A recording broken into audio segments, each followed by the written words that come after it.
Happy Easter. Today's reading is from John, Gospel of John, chapter 20, verses 1 through 10.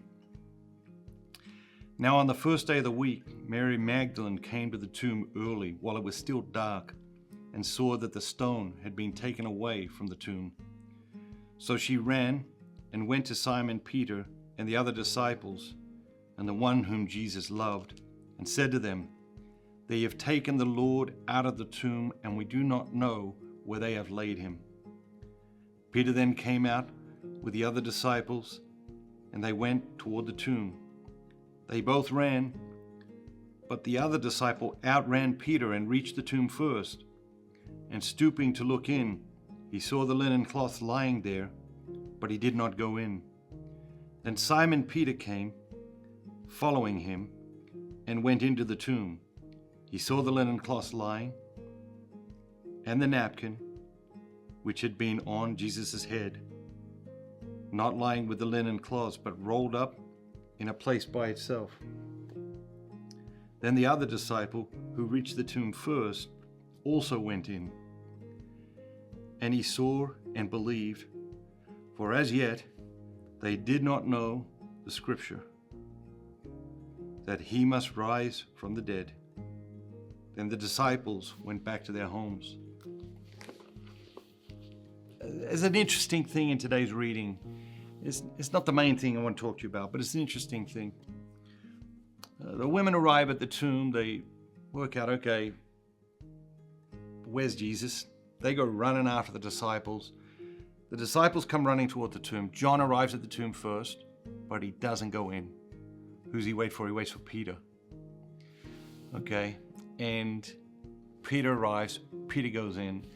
And so we see here in the earliest times of the church, I mean literally the very earliest times, we see this respect for Peter as the leader, for Peter as the Pope, for Peter as the one who is going to lead them when Jesus ascends into heaven. And it's so subtle, right? It'd be so easy to read through it.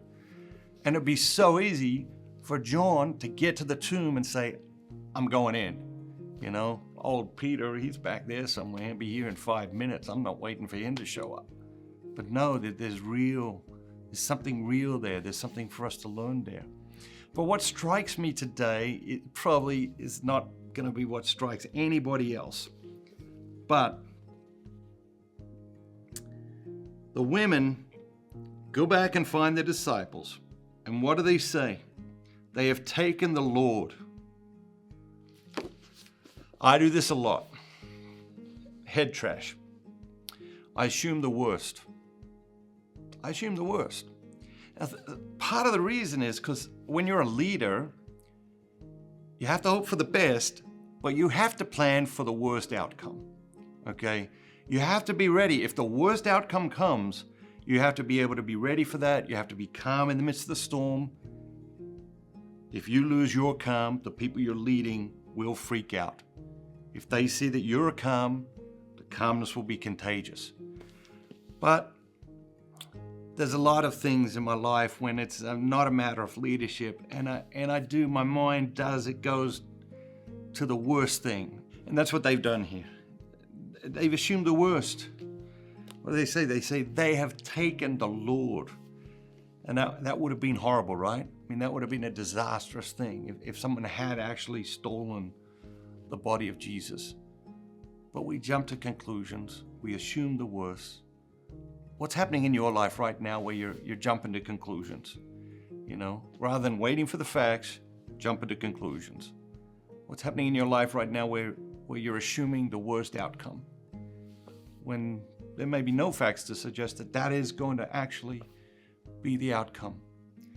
And our desire to jump to these conclusions, to assume things, is because our mind prefers false certainty to uncertainty.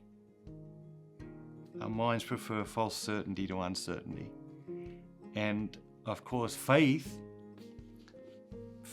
is the ultimate position of uncertainty.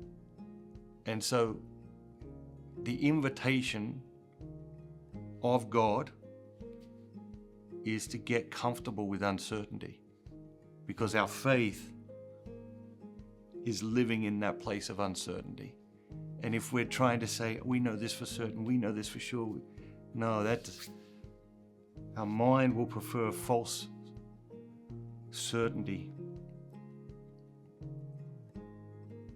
And that's dangerous. So dangerous. Let's get comfortable with the uncertainty today. Let's get comfortable with the mystery. One of the things I love about Catholicism, we got mystery and we got history. Have a wonderful Easter. God bless you. God bless your families. On behalf of everyone here at Dynamic Catholic, we wish you an amazing Easter.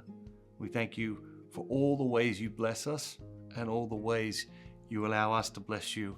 We look forward to serving you powerfully every single day for the rest of your life.